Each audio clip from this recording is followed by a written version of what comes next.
Terima kasih Anda masih bersama kami. Saudara, seorang pria dihakimi massa karena terpergok menyatroni rumah di Pasuruan yang ditinggal pemiliknya pergi bekerja. Sebelumnya pelaku nekat masuk rumah korban melalui jendela lalu menggondol sejumlah uang dan perhiasan milik korban.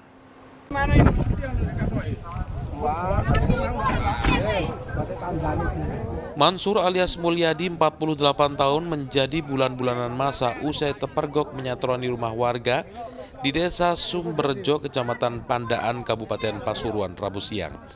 Mansur yang berupaya kabur akhirnya dihakimi massa di kawasan Kecamatan Gempol, Pasuruan, yang berjarak sekitar 1 km dari lokasi pencurian.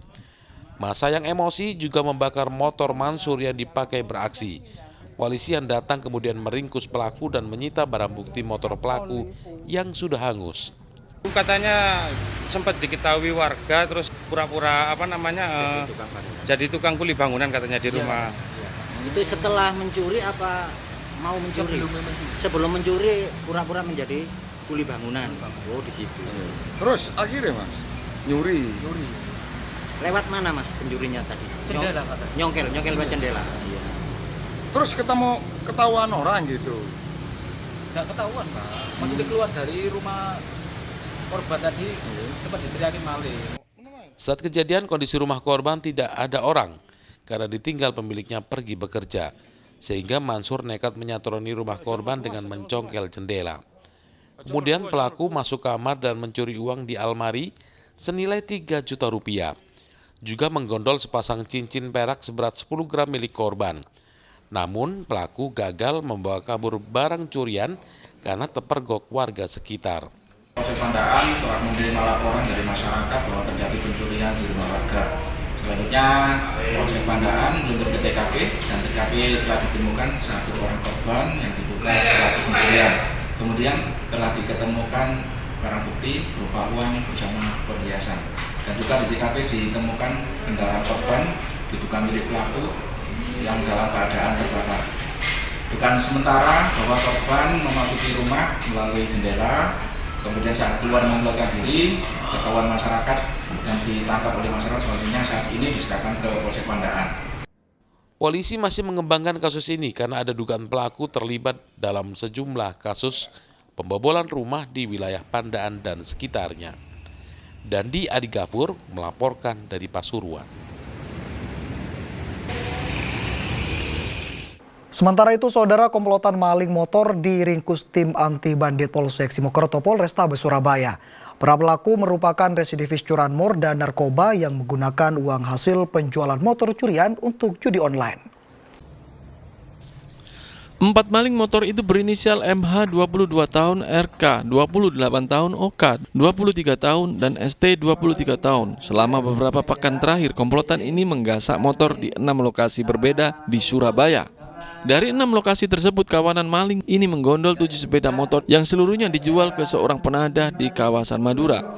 Berdasarkan penyelidikan polisi, para pelaku ini adalah residivis ranmor dan narkoba. Kapolsek Simokerto Surabaya, Kompol Didik Triwahyudi menegaskan dari hasil pengakuan para pelaku, uang hasil penjualan kendaraan yang mereka curi digunakan untuk bermain judi online karena mayoritas para pemuda ini sudah ketagihan. Ya, 4 orang pelaku ini memang residivis.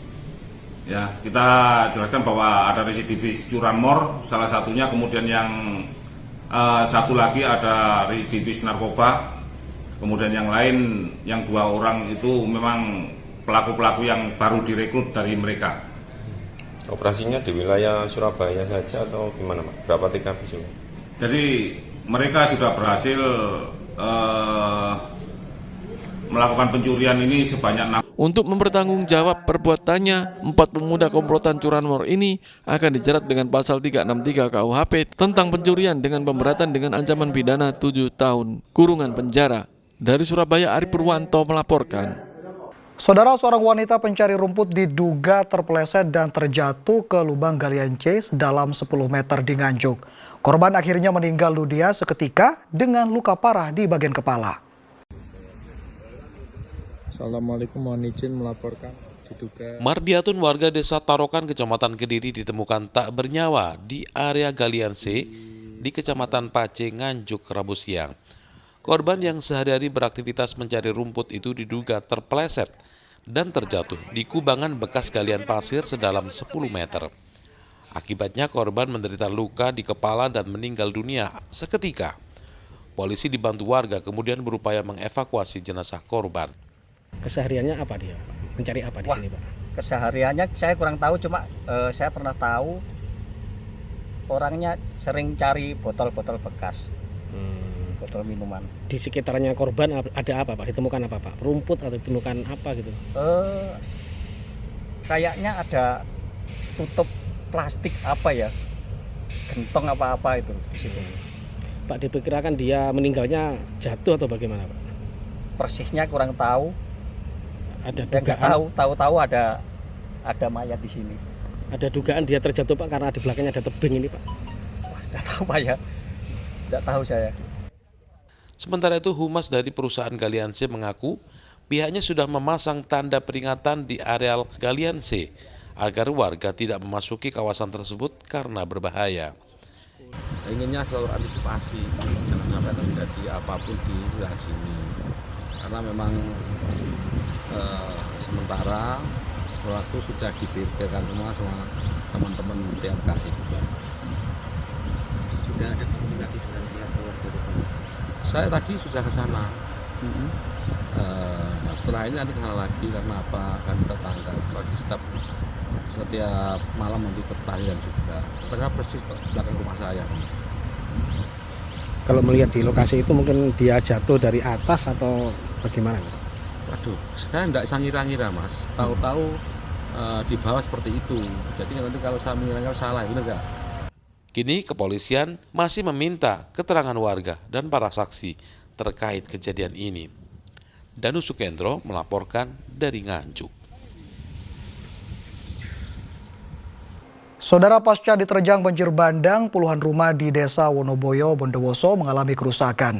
Kerusakan rata-rata dialami rumah yang berada di bantaran Sungai Putri yang meluap. Sementara itu, Saudara, BPBD Bondowoso mencatat akibat banjir bandang, 16 rumah mengalami kerusakan parah. Beginilah kondisi Desa Wonoboyo, Kecamatan Klabang, Bondowoso, Jawa Timur saat dilihat dari udara. 2 hari berturut-turut diterjang banjir bandang membuat puluhan rumah di kawasan pegunungan Argopuro ini mengalami kerusakan. Kerusakan rata-rata terjadi pada rumah yang berada di bantaran Sungai Putri yang meluap. Selain rusak ringan dan sedang, sebagian rumah juga mengalami rusak berat, bahkan ada yang sampai hanyut disapu banjir. Sementara itu, data sementara BPBD Bondowoso, sedikitnya 95 unit rumah yang terdampak oleh banjir bandang luapan Sungai Putri yang berhulu di kawasan pegunungan.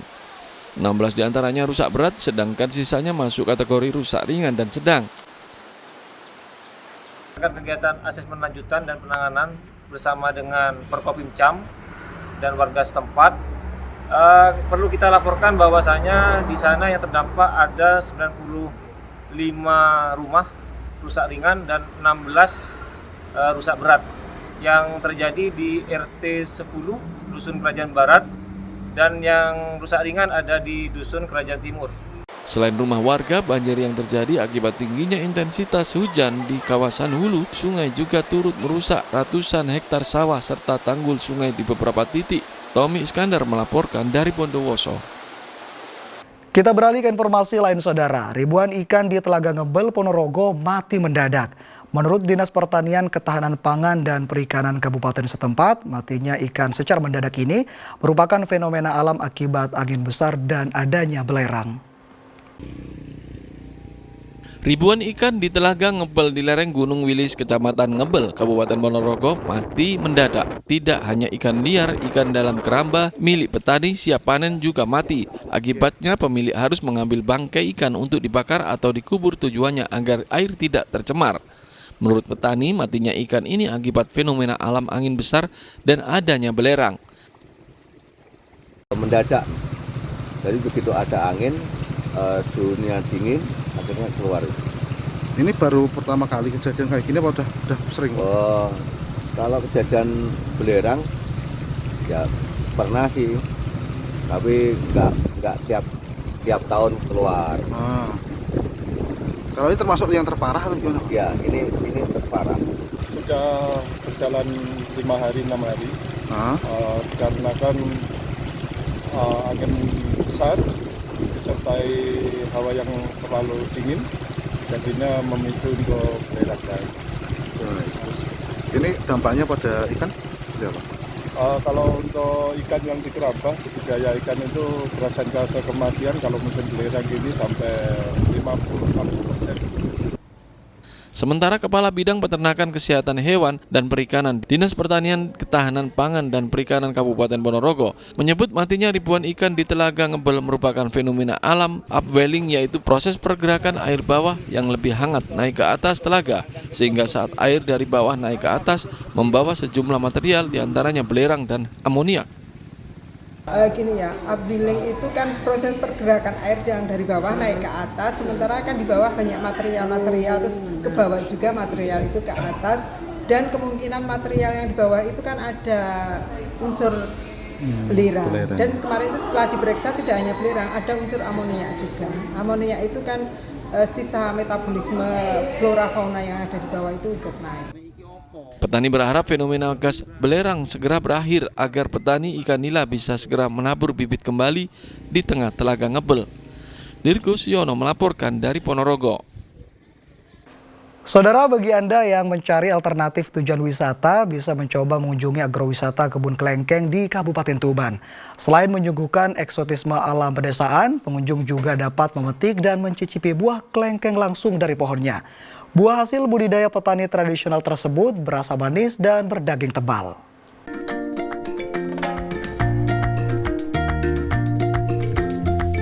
Agrowisata Kebun Klengkeng ini berada di Desa Sugihan, Kecamatan Marukarak, Kabupaten Tuban. Hampir setiap hari, area sekitar 12 hektar ini ramai dikunjungi wisatawan, terutama memasuki masa panen klengkeng.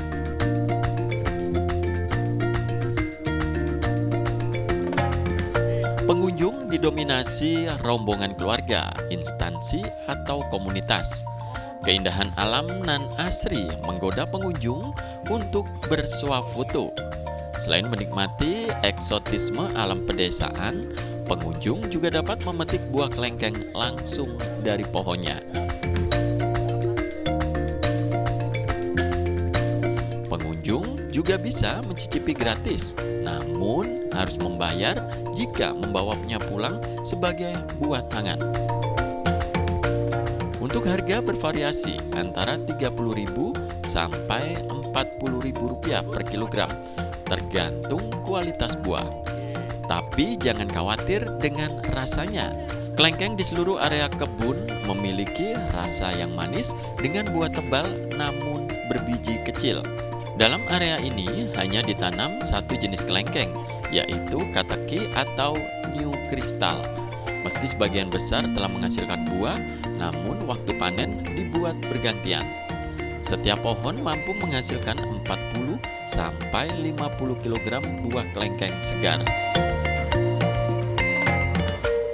Langsung petik di kebun, dan setelah petik nanti bisa ditimbang. Harganya terus terang ini variatif karena ada yang grade A dan ada yang grade B. Kalau grade A Rp40.000 per kilo, grade B ada 30 atau 35 per kilo. Ada berapa jenis klengkeng? Jenis klengkeng di sini yang kita tanam varietasnya hanya satu jenis, yaitu jenis kateki. Itu keunggulannya apa? Keunggulan kateki, dagingnya tebal, manis, dan isinya kecil.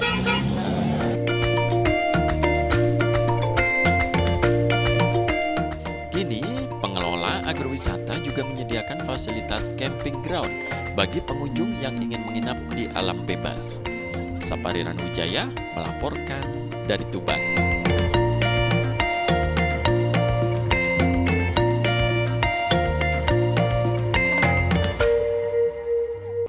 Saudara, informasi tadi sekaligus mengakhiri kebersamaan kita di Liputan 6 Daerah Jawa Timur hari ini. Atas nama seluruh kru yang bertugas, saya Imam Fawaid mengucapkan terima kasih atas perhatian Anda, selamat beraktivitas, dan salam SCTV.